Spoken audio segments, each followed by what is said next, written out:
All right. Well, good Monday evening, everyone. The Hammer here along with Tiffany. Tiffany, my friend, how are you this evening? I am good despite the meltdown over the weekend. How are you? About the same.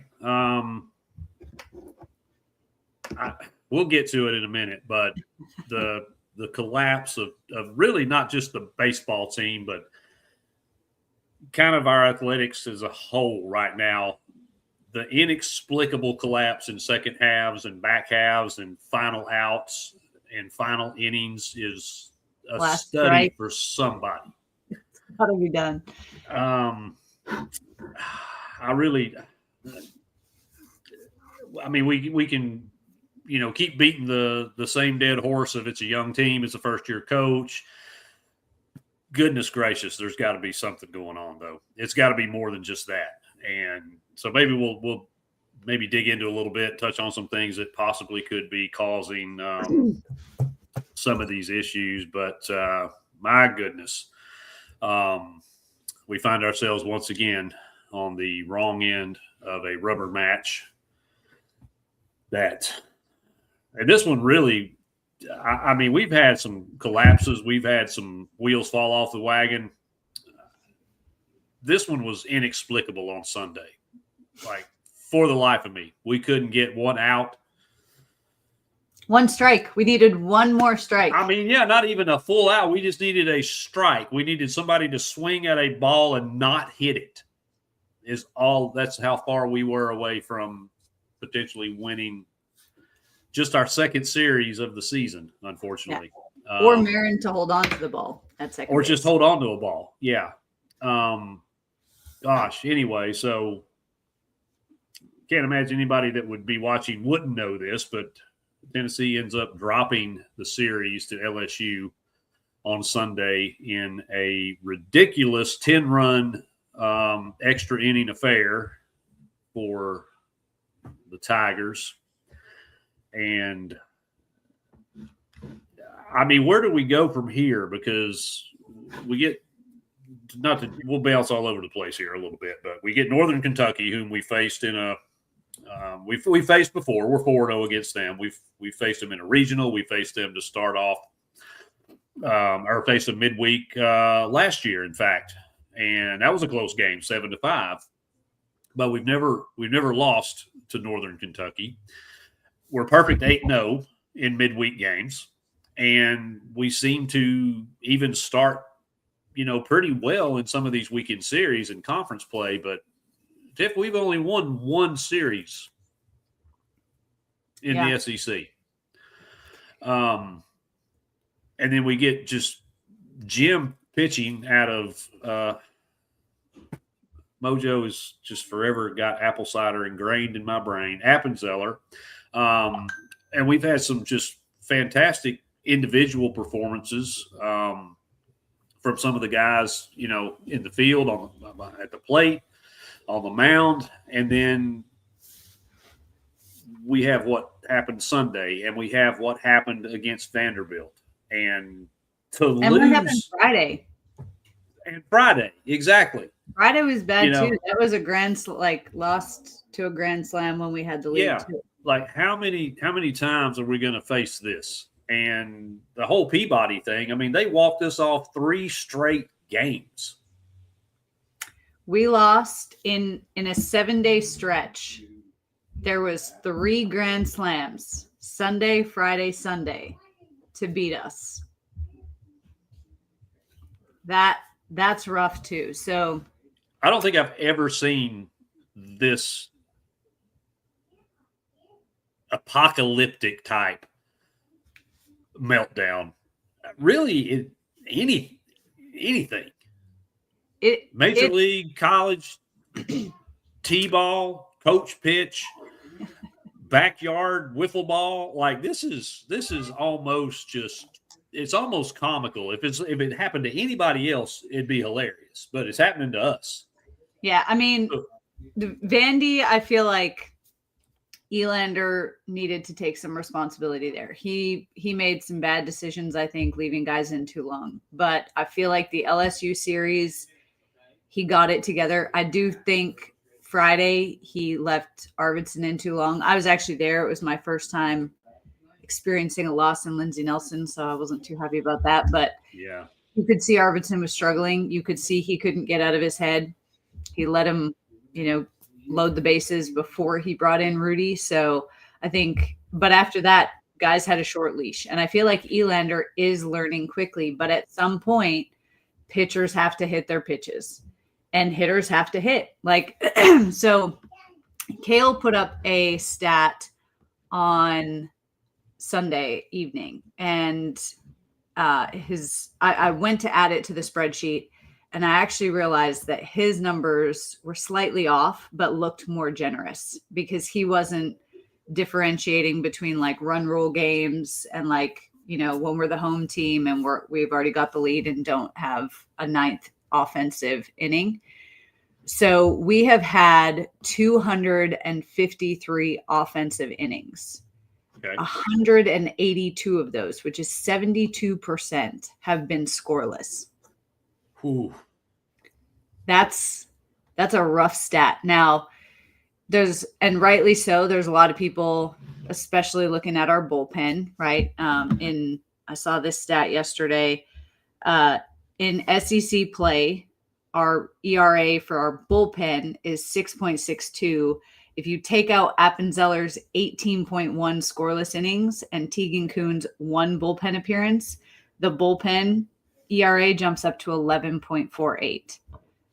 Yeah, you're not going to win very many ball games giving up that type of run production from your bullpen. And I don't care what level of ball you're playing on. That is gas can alley right there. Yeah. I mean, and here's the crazy thing. So we've had 292 defensive innings, and 219 of those were scoreless. So 75% of our defensive innings have been scoreless, which means it's a good thing that our starters have been going a lot longer, right? Yeah. Oh, Mac for sure. had a 7-inning game on Friday. Blanco had one a couple weeks ago. Like, if we didn't have that happening plus Appenzeller, this would look real bad. Yeah. Yeah. Because we've had some really good starts, even with some of these, losses. We've still had some quality, not quality start per se by definition, MLB quality start, but we've gotten good innings out of our starters, even when we haven't played our best. Yeah. But it seems as soon as we turn the ball over to the pen, like, I can't for the life of me fathom giving up 10 runs to LSU in the 12th. In the 12th inning. Like, I can't get my mental arms around that. There's no explanation. And again, this type of meltdown. This isn't on E, right? Like, he sends Prince out there, hits the first batter, he pulls him. So yeah, it's not like he's leaving guys in too long. It is, and given that this is what I do, like, I genuinely, this is a mental thing right now for these guys, both hitters and then some of the pitchers. I was a little bit surprised that Friday night he brought in Chandler Day. I was a little bit shocked at that, given that up until that point he had pitched like 2 innings total and only in midweeks. Like, nothing like throwing him into the fire. A little bit of a baptism by fire there. But I mean, Friday night he held up decent. Only gave up 1 home run, but he fell apart on Sunday too. So I think Krinzel just needs a full-on mental overhaul. He's got 0 confidence in himself. I actually posted on Twitter last night, like, if E brought me in today, here's exactly what I would do with the team, because Krinzel needs a total mental overhaul. You can tell by the way he walks to the mound that he's already beating himself up and he already doesn't believe in himself. Arvidsson, I think he just needs tools to flush it and reset. And then, our hitters, I'm all for being aggressive at the plate, but it's becoming an issue when a pitcher is already struggling, that they just continue. Myatt and Ford especially just keep going down 0-2 counts, swinging at things in the dirt, swinging at balls up around their neck, right? Like if a pitcher has thrown 4 straight balls, wait for them to throw a strike. Like stop swinging at absolutely everything. Yeah, and newsflash, guys, if you have an 0-2 count, you're not going to see anything to hit. You're going to get a bunch of garbage. You're going to get a bunch of off-speed stuff. You're going to get stuff off the plate, out of the zone, and we're up there hacking like they're fastballs right down Broadway. And yeah, I mean, and it's almost, and again, there's so much of this game. We've talked about this before on our show that so much of baseball is, I think it's more mental than any other team sport. You can, individual sports like golf or tennis or bowling, I guess if you're Pete Weber or whatever, but all that stuff is absolutely, it's very mentally challenging. But baseball, team sport wise, is probably the most psychological taxing sport because you see it at every level. Even the bigs, you see pitchers that can't find the strike zone. You see hitters that some days it looks like they're swinging at beach balls. Other days it looks like they're swinging at grains of sand. And mechanics issue or injury issue aside, I mean, I'm telling you the facts. I played all the way into college. It is 100% mental. Mm-hmm. And if you go up there thinking that ironically, the Henry Ford quote, whether you think you can or you can't, you're right. Yeah. When you go up there feeling defeated or not having any confidence or think I've got to do something, I've absolutely got to, I got to score, I got to get us a run, or I got to knock these guys in. And you just get so consumed that it takes you completely out of your normal routine and you start forcing things and you start doing things you don't normally do.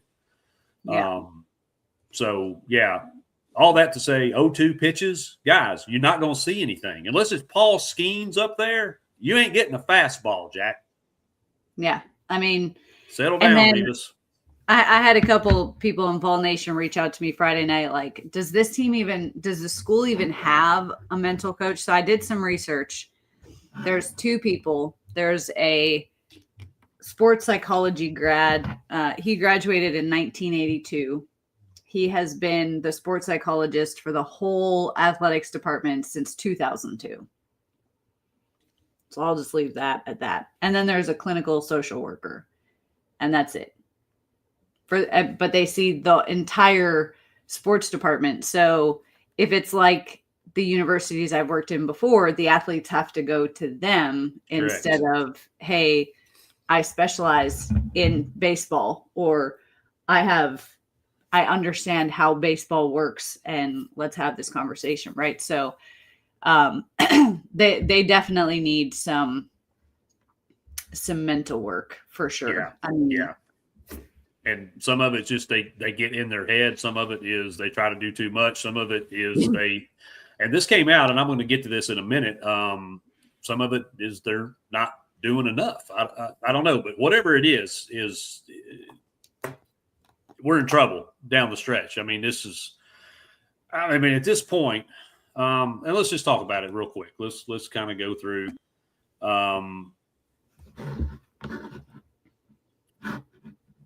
Give me just a second. I got 164 tabs open here. So we played 32 games. We're 20-12. I mean, so that's not terrible, right? We got Mississippi State this weekend in Starkville, and they're coming off a loss. Not going to be happy. Then we do have Ole Miss at home, but again, they've been good this year. They have been, and they can hit. And then we have Bama at home. They're up and down. Yeah, they've been kind of like us to an extent. Yeah. And we have Kentucky at Kentucky. I'm worried about that series. I am too, to be honest. And normally would not be. They can be good. Yeah. If they have enough toys in the dugout, they can cause a problem. We got Texas at home. That's the one I'm really worried about. of everybody left. Now, Mississippi State in Starkville, I'm from a series standpoint, I don't see us winning that series. I think we can at least take 2 from Ole Miss. I think we can maybe get 2 from Bama. I don't know about playing at Lexington, and I'm very concerned about playing Texas. I don't care where we play it. Yeah, and then we've got Oklahoma at Oklahoma. Again, another one that it's hard to count on or think that we can win that series based on where we are today. Yeah, I mean, if they were to pull their head out, we definitely have the talent. We need Ford to start hitting consistently. He's been a little all over the place lately. Yeah.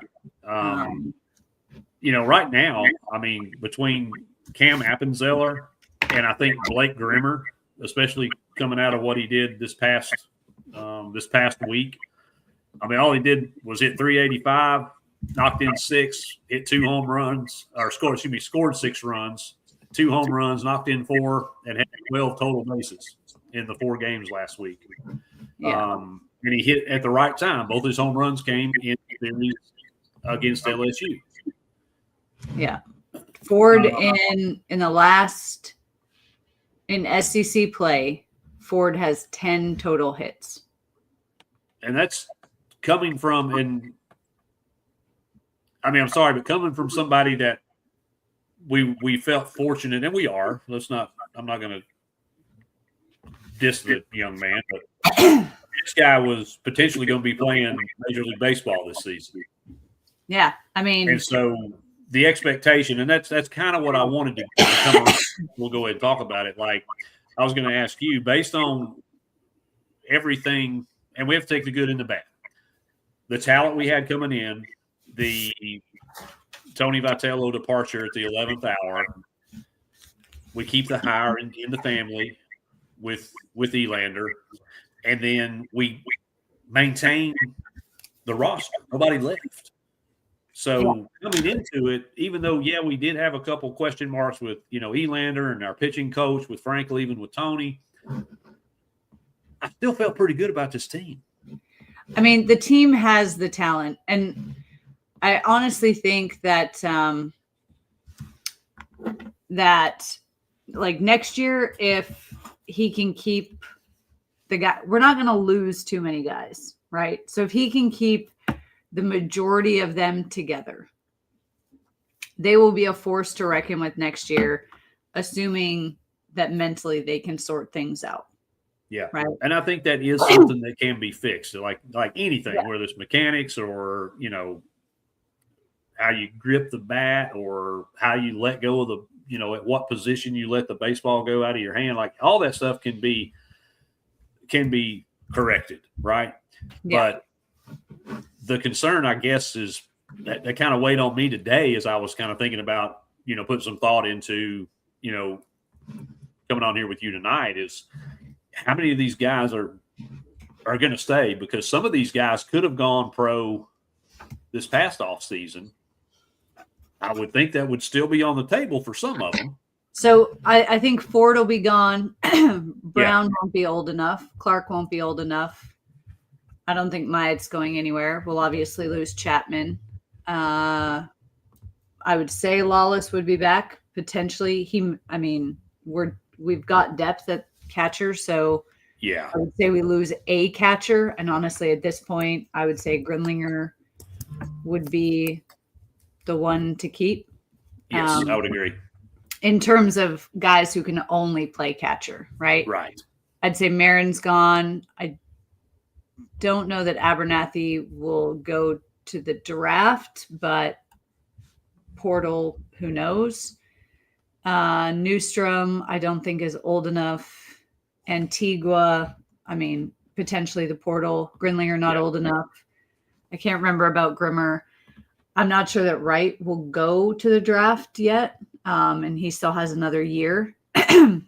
So from a hitting perspective, I think we're solid if these guys can mentally get their head around it.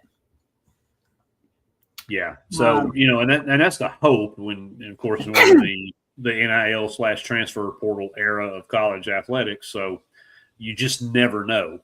But I think there's probably a couple guys that may enter the draft. I think there may be a couple guys that leave, and that's just not something we're really accustomed to. Yeah, Chase Burns kind of left to go to the pitching lab. How'd that work out, Chase? But we don't really have guys leave.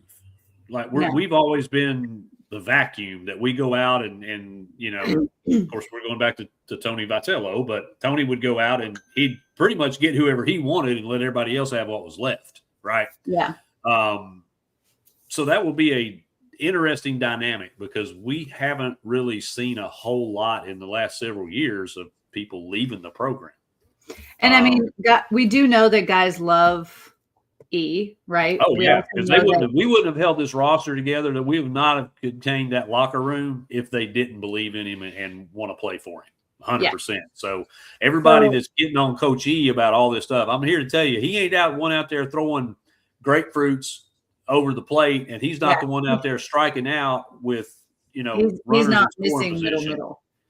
Right. So, he owns some of it, absolutely, with some of his decisions and leaving guys in too long. That seems to be a theme at Tennessee with baseball. But I feel like he's really sorted that out. I mean, guys have had a real short leash. Yeah.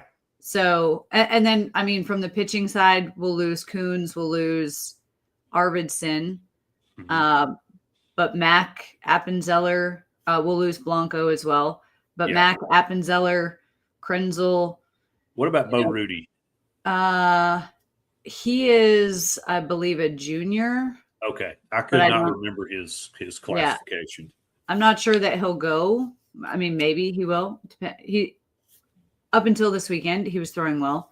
Yeah. And we'll lose Hindi as well. But, I mean, I feel like we've got a good core coming back next year in terms of pitchers. And then, we just signed the other Gridlinger, who's one of the top pitching like lefties. So in California. So I think that's going to be I think it's inexperience and his lack of leadership, right? We've got a lot of underclassmen. The people who have SEC experience minus Chapman are all underclassmen. So that's the other thing is the ACC is not the SEC. And it doesn't matter how well you did in the ACC.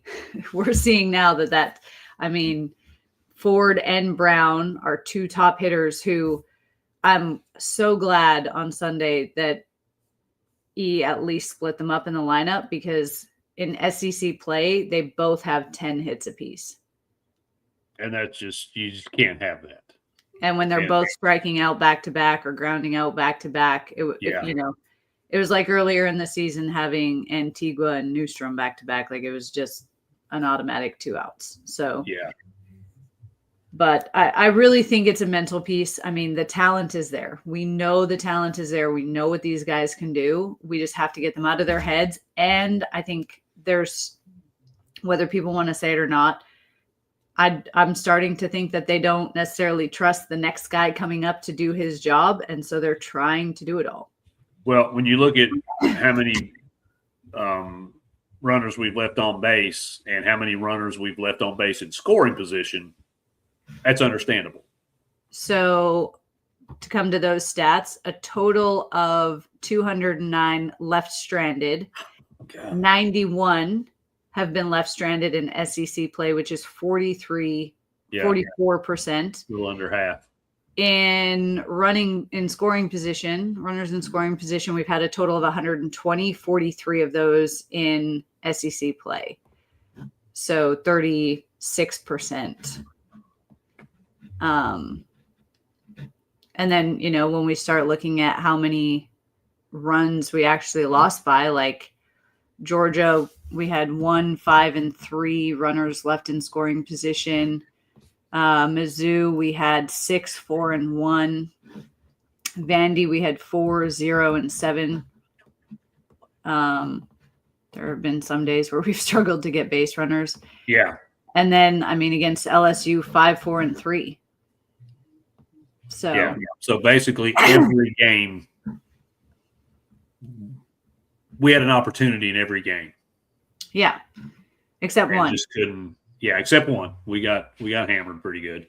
And the top three who are striking out with runners in scoring position or going out with runners in scoring position as the third out is Marin 12 times, Chapman 11, and Ford 10. Wow. So yeah, we were pinning everybody was pinning all that on poor Ariel Antigua early in the season. And he's only, with runners in scoring position, he's only been the third out 4 times. Yeah. Now, granted, he hasn't played as many innings, but yeah, because he was starting and playing more at the beginning of the season. So he was leading that charge early, but he gave that up in spades as of late. So I don't know if you saw this. It was an article that I ran across that apparently Trent Grinlinger met with reporters after the loss to LSU and kind of offered an explanation to some of the issues that we've been running into. And I'm going to read this in quote. "We got out of the gate hot," said Grinlinger when asked about Tennessee only collecting 5 hits in 12 innings on Sunday. I think we kind of just got complacent, just kind of let innings go by. But other than that, I thought we competed well. End of quote. Yeah, a lot of people are not happy about that quote. Rightfully so. Right, because, it's kind of like, yes, I know they're college students. I know they're student athletes. But they're also, the majority of these guys are also getting a paycheck, right? And you can't just decide when you want to play, when you don't want to play. You can't, quote, just kind of let innings go by. Because when you do that, you blow 5-0 leads in rubber games to Georgia. You blow 15-10 leads in the 9th inning of a rubber game against Vanderbilt. And you give up 10 freaking runs in the 12th inning against LSU. So for everybody that's been riding and calling, I mean, it's gotten to the point where people are even saying that Elander's not it and all this other garbage. And I'm just stop. Stop it. Get some help, to quote Michael Jordan. Something's got to change in the attitude. And it's not just about a mental reset or a psychological roadblock. I mean, you got to care every out, every inning, every at bat, every pitch. You've got to care about what you're doing, because I don't care how talented you are. That is not a recipe for success. Well, and this is where the leadership comes in, right? Like, there's nobody saying, like, hey, get your head in it. Like, stop messing around, stop whatever, focus and go out there and do your job. Like, nobody is, that I've seen, nobody's really stepping up in the dugout to do that. Yeah. And I know Tony and Josh are completely polar opposites. Probably one reason they worked so well together for so long. Yeah. I think a player under Vitello comes out and says something like that, I think Tony handles it a certain way versus how Josh has probably handled it. And he did indirectly speak to it. He said, quote, "Our guys need to manage everything that comes with a Sunday SEC game a little bit better. And it starts with me. I have to make sure that we're putting them in a position to do that," unquote. Well, Coach, my putting them in a position to do that would be to run their tails until I threw up. Yeah. Or whatever that looks like to get them refocused and back in the game. Because we can talk about the mechanics and the batting practice and the pitching, coaches, and we can talk about the psychological aspect and the mental and getting out of your own head. Stuff like that right there, that would not be going on.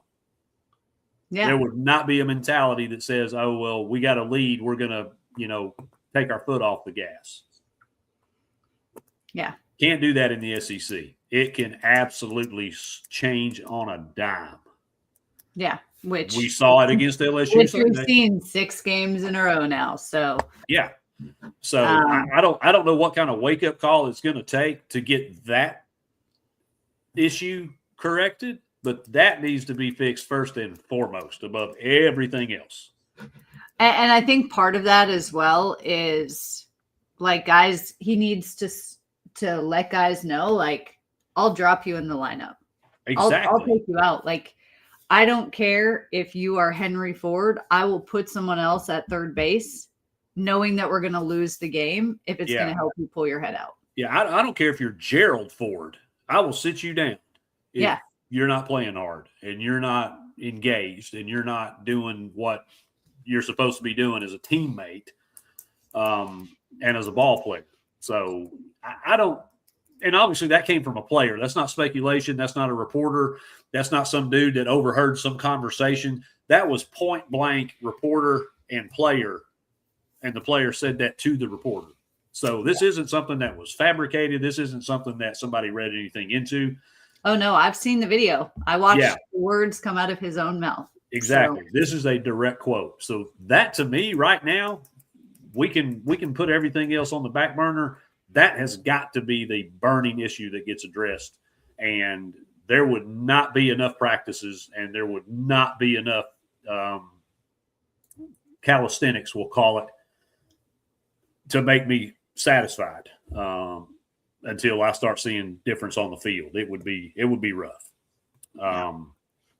So anyway, I'll get off my horse and soapbox and put the stick away and stop beating it because it I don't know. It's just stuff like that though, man. Ma'am, sorry. You're good. Stuff like that just it burns me up because I am competitive with shopping carts, and I won't let a bug get to the line before I do. I don't know. I'm just everything I do, I just try to do the best I can. I've always practiced hard, played hard, worked hard. It's a choice, man. It's not even work ethic. Yeah, it's a thing, but you have to choose. You have to decide that you're going to do that. You're going to put in the effort. You're going to give your all for Tennessee, as it's said. And I don't care if you're up 20 runs. Get up 21. Yeah. So, anyway, I'll shut up about that. The one bright spot is definitely Appenzeller. I mean, I felt awful for Mac on Friday night. 7 awesome innings and then came to that. But Appenzeller is currently sitting 9th in the country in ERA with a 1.15 ERA, and he is 3rd in the SEC. Yeah, that's phenomenal. He's had 31.1 innings pitched. He's given up 4 runs, which were earned, but none of those in SEC play. So yeah, I'm excited to watch his growth. Yeah, he has been outstanding the second half of the season. What we really need you to be. Some of that needs to rub off on. I don't know. Do we need to get some chickens and Joe Boo or something and get out there in the dugout or the bullpen? I don't know. Whatever it takes at this point. But goodness gracious, Elander, if you're watching this, I can start tomorrow. There you go. Let me whip them into shape mentally. Yeah. And if you need somebody to run some practice drills, I can take. I got like 10 weeks of vacation, so I can burn a few days, Coach. I'll be glad to come out there and jerk some knots and some tails. I've seen me do it. So all right, so we'll move on. As I said a minute ago, we are perfect in midweek games, 8-0.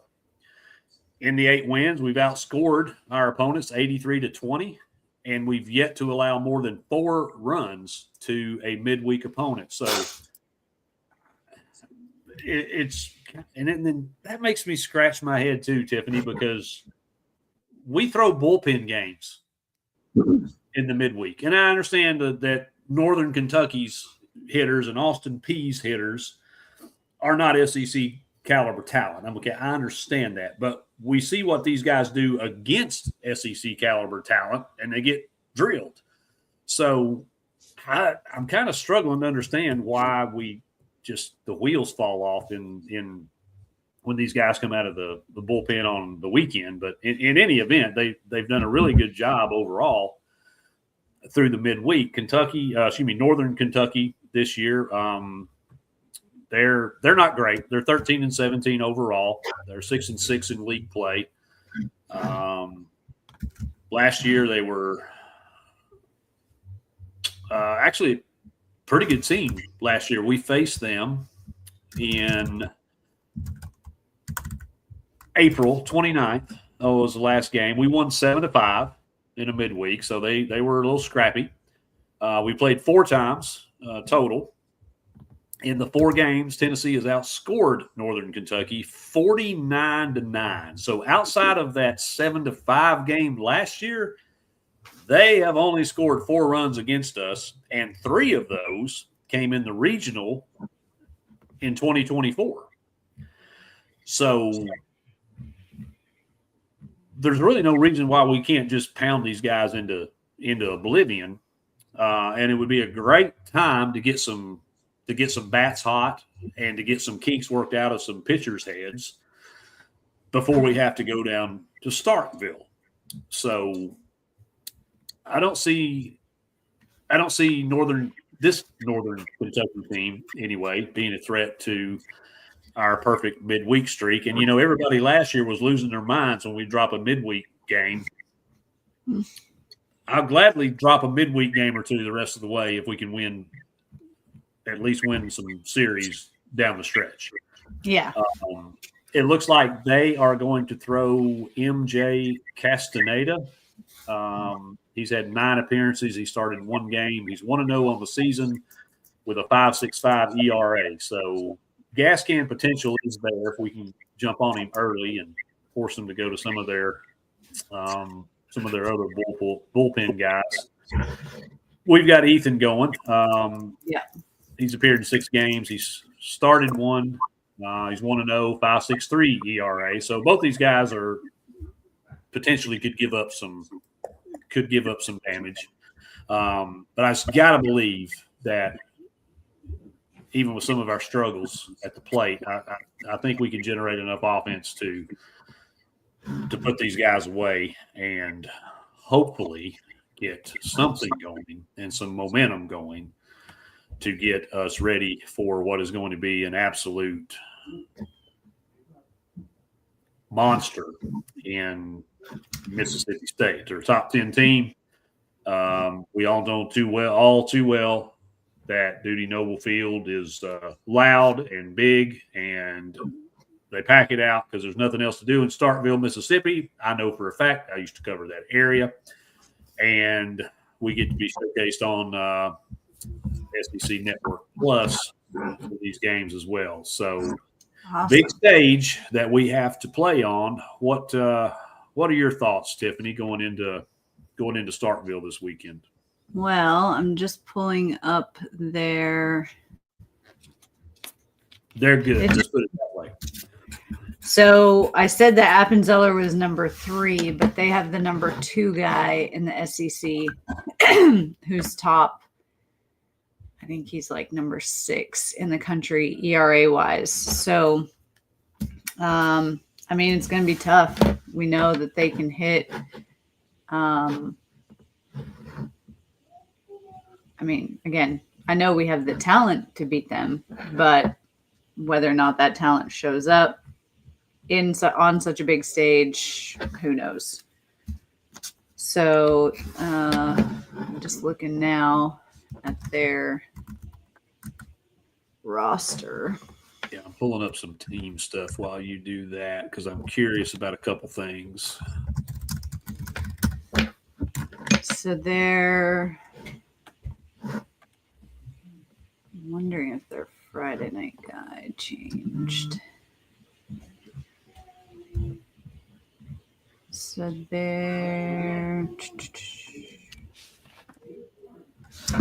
they may have changed out their Friday night guide 2 weeks ago, but let's see. The guy that's thrown on Friday night the last 2 weeks, he has got, let's see what his ERA is. Yeah. Well, team ERA, they are number 8 in the nation at a 3.14. They are only behind Auburn and Texas in the SEC in team ERA. So pitching is very good.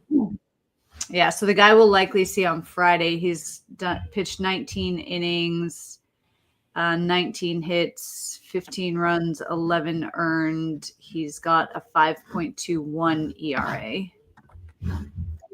Now, he's the one that started the last 2 games against Ole Miss and Georgia.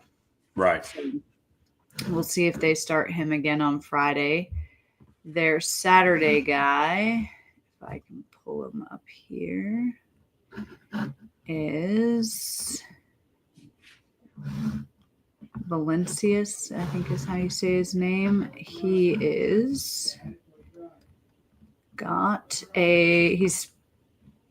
pitched 19 innings. Oh, no, that's it.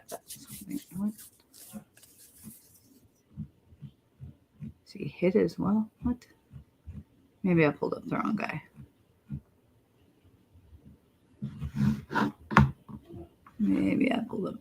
Oh, I did. It looks like there's 2 of them on the team. His brother's a hitter. So the Saturday night guy, his stats are 47 innings pitched, 28 hits, 8 runs, 6 earned. He's got a 1.15 ERA. So he's like Appenzeller, basically. And then their Sunday guy is Stone. And he is a 36 innings, 30 hits, 18 runs, 15 earned, and a 3.75 ERA. So need to win Friday. Yeah. Need to win Friday for sure. Yeah. Saturday sounds like it's going to be very difficult to generate much offense against what sounds like their ace. It sounds like it's going to be a pitching duel on Saturday if that's where they keep Appenzeller. So it'll be 1.5 ERA versus 1.5 ERA. Yeah. And mentioned they're 8th in the nation in team ERA. They are 10th in the nation and in team on-base percentage. They find themselves on base for a little over 44% of plate appearances, which is very strong. Georgia Tech leads the nation at only 48.5%. So, and this team also, they can hit for power. They've got 47 on the season, but they generate a lot of small ball offense. They get guys on base. They get timely hits. I mean, our guys are really going to have to come out and our pitchers are going to have to be on. They're going to have their stuff, and we can't have the mental mistakes and the errors and hold the ball too long and just making bad decisions. It's going to take a solid weekend of being engaged and focused and not getting lax, because they're not going to get lax about in this one. Yeah. I mean, there's going to have to – can you still hear me? I think my video might be frozen, but – Yeah, I can hear you. I also just like smarter at bats, like situational hitting, like we've talked about every week. It seems like it's a broken record, but until it changes, we're going to keep spinning it. And maybe don't swing at the first pitch when it's, so. And if you're down 0-2, don't swing at pitch 3 because it's probably not going to be in the zone. The other thing that concerns me a little bit because of what we just talked about, Mississippi State is 4th in the nation in strikeouts per 9 innings at just over 12. LSU is also very good. They are 3rd at just under 13 at 12.8. So back-to-back weekends, we're facing some fireballers. So you cannot emphasize and underline and bold italic, whatever, what you just said about discipline at the plate. It's going to be critical, especially on Saturday. And, they're good enough that they can blow this thing out. I mean, if they get hot and start getting a good eye on what our guys are throwing, they can get up in a hurry. One thing that I am, because there's been a lot of negativity, I understand that, because unfortunately the issues are more glaring than what the successes have been. But one thing that's great to see, and that's fielding percentage. Tennessee is 8th in the country at .985, and the top team in the nation is only at .987 ahead. So from a fielding perspective, one of the things that we've lamented early in the season, we seem to have corrected that for the most part.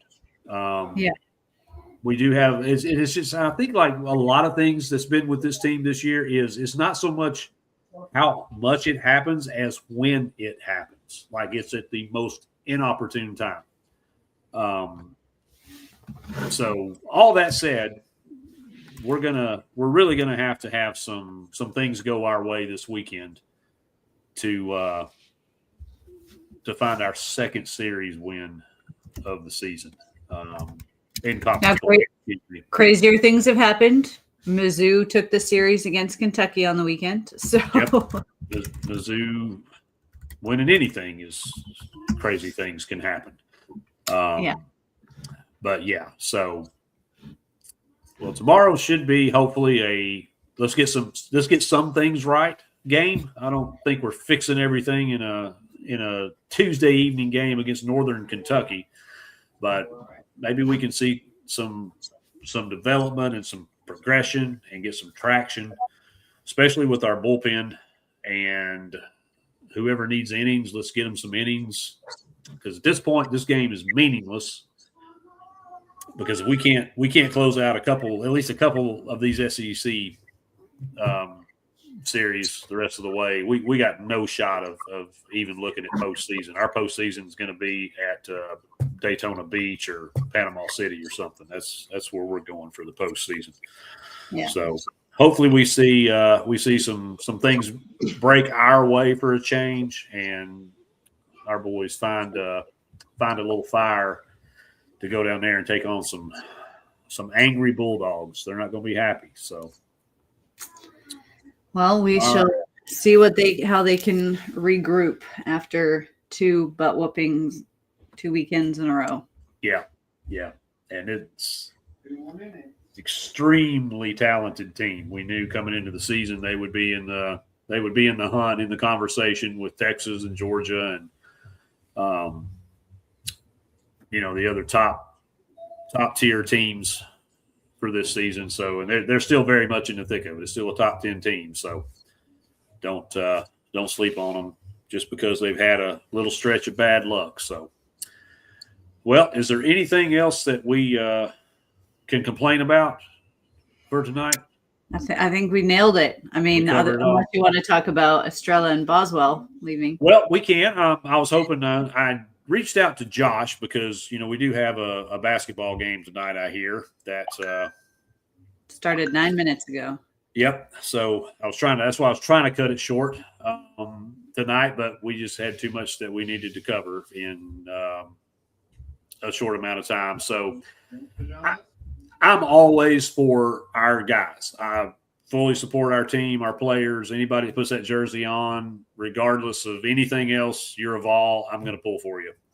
I'm going to be honest, I'm not upset that JP left. I wouldn't have been overly thrilled if he'd stayed. I would have just been okay with either outcome.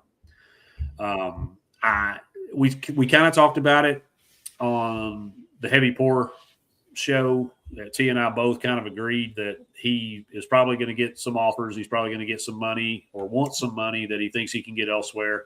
Apparently, $3 million to Indiana. Yeah, and that's fine. I mean, JP, go get your bag, buddy. I mean, that's fine. No hard feelings. I don't blame you. If somebody called me up to tomorrow and offered me $3 million to go work for somebody else,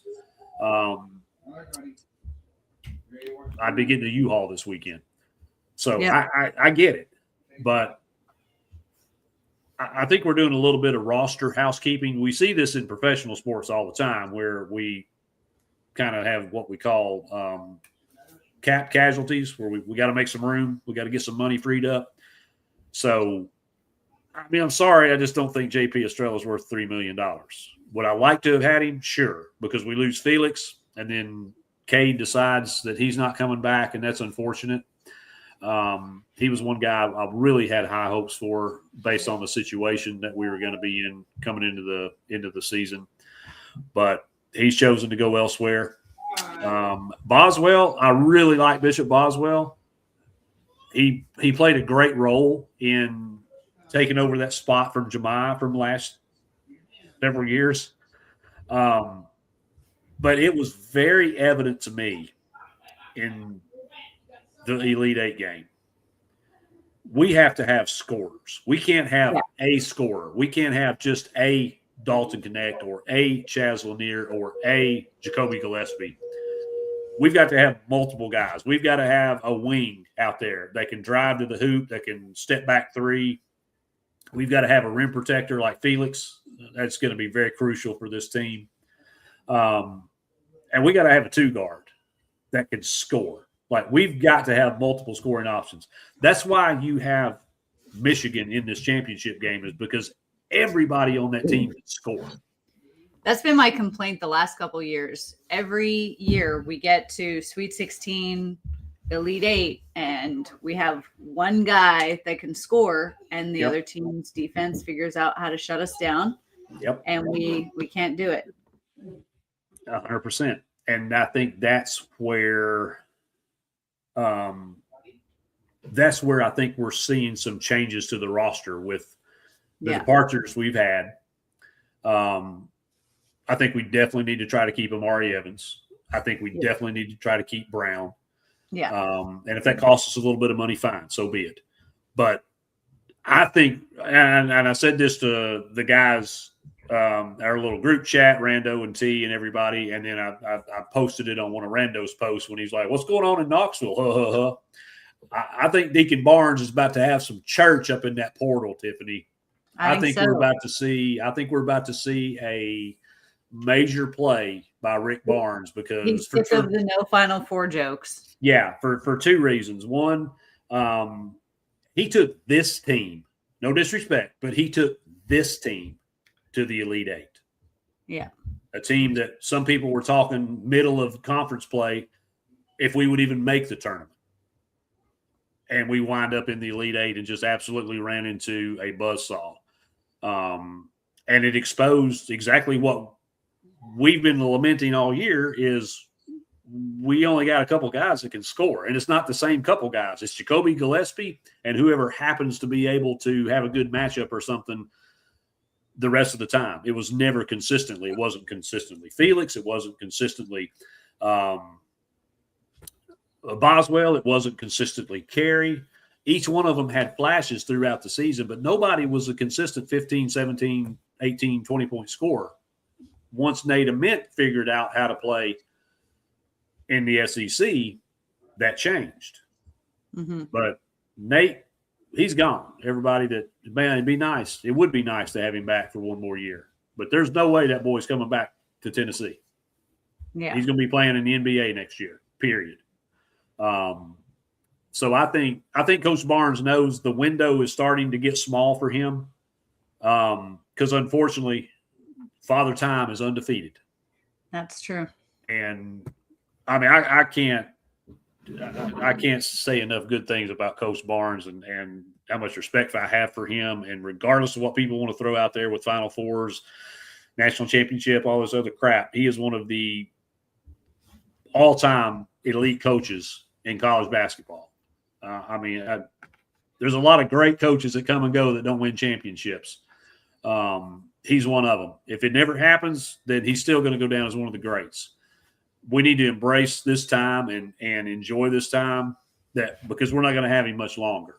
And I think that's part of this big push as well, is he knows that window's closing for him. And only he knows. God and Rick Barnes are the only two people that know when Rick Barnes is going to hang it up. Yeah. But we can all do the math. Coach Barnes is 71, 72. Yeah, around there. So he's not a spring chicken. We've seen plenty of coaches retire before this point. So I think the urgency is there. I think he's willing to do not necessarily whatever it takes, but I think he's willing to change based on what we've seen from the elite teams, and that's elite scorers. You can be good on defense, but you have to be elite scoring. Because we've been elite on defense for the past 3 or 4 years, and we keep hitting the same roadblock. We've got to have guys that can score. So I'm really more interested and engaged in this transfer portal for basketball this year than I've probably been in several years. Because I think Rick Barnes is about to light the grill and start cooking. Yeah, well, portal opens tomorrow, right? So it does. Yeah, it does. So I'm ready really excited to see what Coach Barnes and company do.